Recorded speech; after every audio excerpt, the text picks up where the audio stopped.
Your background simply doesn't fit our institution's profile, Ms. Morrison, the admissions officer had said, sliding the rejection letter across the desk with the kind of gentle pity reserved for people who already failed before they even tried. I was 18 years old, sitting in a folding chair in a basement office at Whitmore University, my hands shaking as she continued, her voice dripping with sympathy that felt indistinguishable from contempt. 15 years later, that same admissions officer, now retired, sat across from me in a mahogany-paneled office on the 40th floor, while the current dean of Whitmore University stood behind her, looking simultaneously proud and devastated. Ms. Morrison, the dean was saying carefully, we would be honored if you'd allow us to name our new STEM center after you. Your donation of $200 million will transform our entire engineering program. The rejection had changed everything. Not in the way people usually talk about rejection changing things, like it was some motivational fuel that drove me forward. That's what everyone assumed, when I eventually got successful enough that people asked me about it. They wanted the redemption arc where the rejected applicant became the billionaire, where I could point to that moment and say, that's when I decided to show them all. But it wasn't like that. It was much darker and much more practical than that. My father had died when I was 14. Cancer. It was fast and brutal and left my mother completely unprepared for being alone. We lived on his insurance money and my mother's job as a dental hygienist for about 4 years. It was a good salary, but not Silicon Valley good. Not private university good. Not even public university without loans good. I was the first person in my family to graduate high school with the kind of grades that suggested I could go somewhere. I gått 1510 inte sats. I was president of debate club, captain of the robotics team, volunteer tutor at the community center. I did everything right. Everything a poor kid is supposed to do to escape poverty. And then I applied to Whitmore University.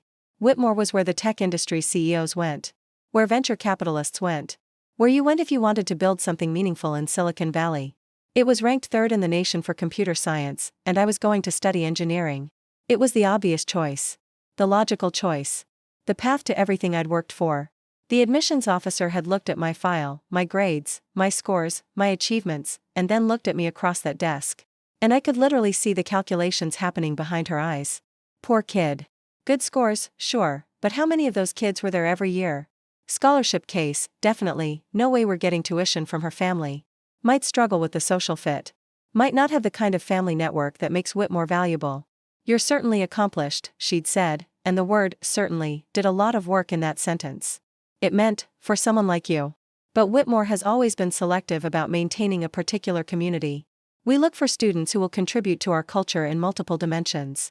It's not just about academics. Translation, you don't have money, you don't have connections, and you'll remind the other students that most people in the world aren't like them. I hope you understand, she'd continued. We encourage you to look at excellent state school options. You'd likely receive full funding at UC Davis or UC Santa Cruz. Those are wonderful institutions. I had understood. Very clearly. My mother had tried to hide how much that rejection cost her. She'd given up on me going anywhere fancy. She'd watched me cry exactly once, the day I got the rejection letter, and then she'd wiped my face and said, okay. Plan B, community college. We'll figure it out. Plan B became my actual education. I took out loans. I enrolled at De Anza College, a community college in Cupertino with a brutal computer science program and tuition costs I could actually afford. I worked 30 hours a week at a Starbucks and studied every other hour. I wasn't networking at Whitmore parties.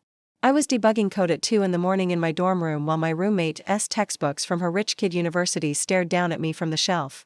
After 2 years, I transferred to UC Santa Cruz on full scholarship. I graduated with a degree in computer science and a rage I didn't even know I was carrying. That rage became useful pretty quickly.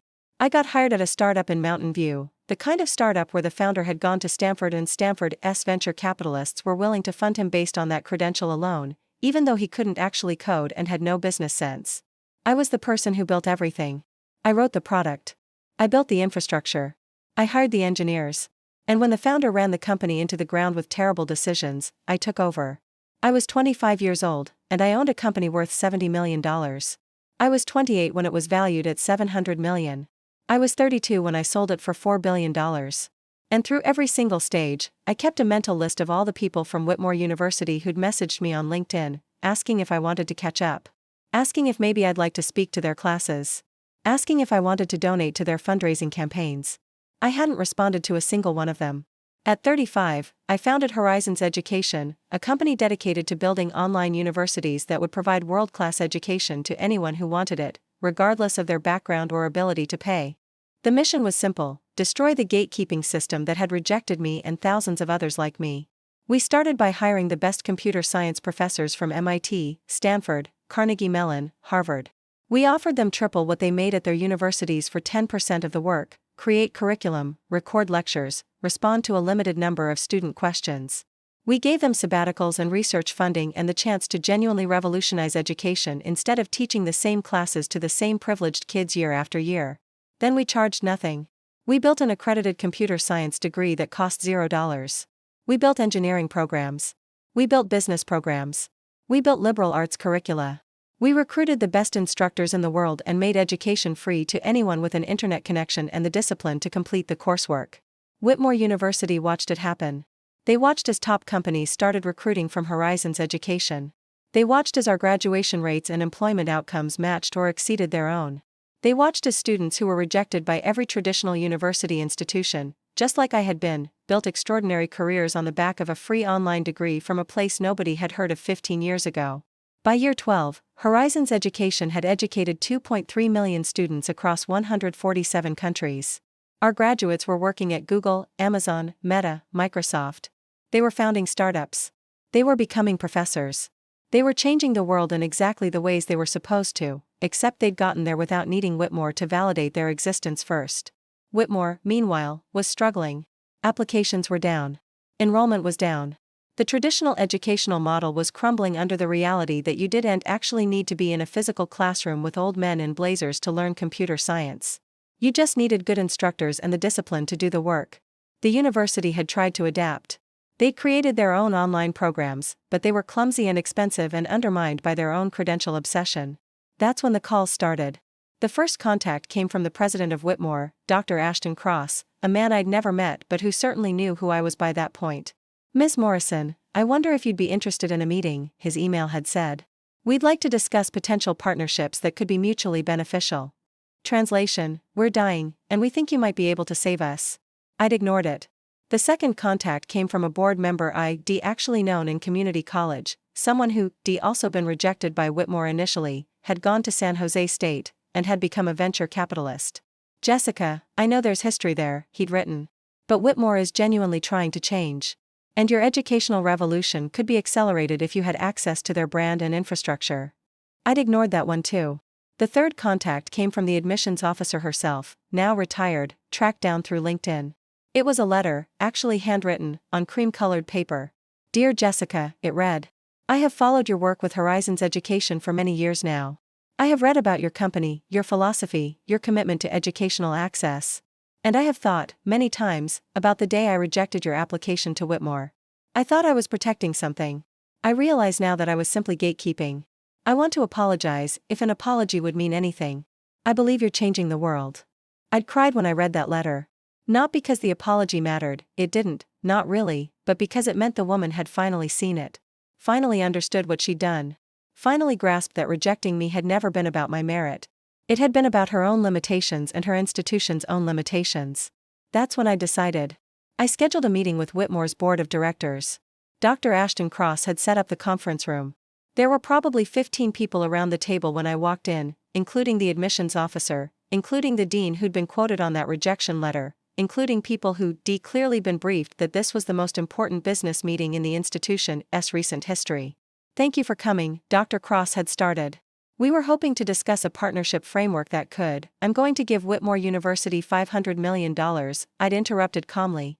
$200 million for a new STEM center. $300 million for an endowment dedicated to providing full scholarships to low-income students from underrepresented backgrounds." The room had gone absolutely silent. "The condition," I'd continued, "is that you name the STEM center after my mother, Catherine Morrison. She's the reason I survived when your institution rejected me. She's the reason I didn't give up. And this center will serve students like I was, students your system would have rejected, students who are exceptional precisely because of their background, not in spite of it." The dean had started crying. "But here's what matters," I'd said, making sure I had everyone's attention. "This gift comes with expectations. You're going to revamp your admissions process to prioritize merit over pedigree. You're going to actively recruit from community colleges and underserved high schools. You're going to work with Horizons Education to develop hybrid pathways where students can take some courses online and some in person. And you're going to stop pretending that wealth and background are markers of potential. Because they're not. They're just markers of advantage.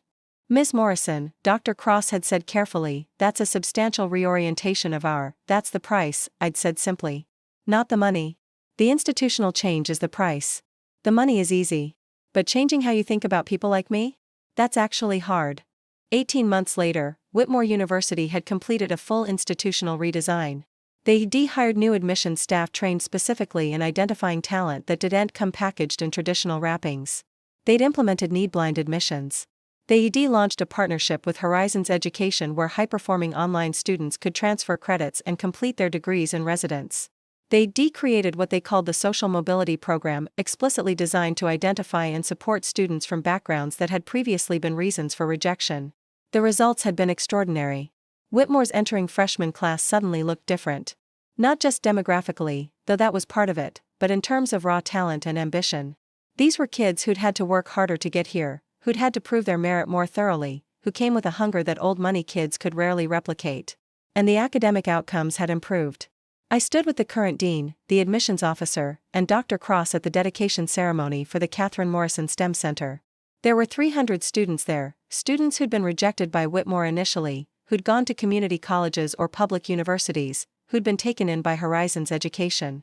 Now they were in the STEM center that bore my mother's name, learning from the faculty I'd helped them recruit, on campus at a university that had finally realized that access was actually excellence. You know what fascinates me? I'd said to the admissions officer as we walked through the building. Is that I don't hate you anymore.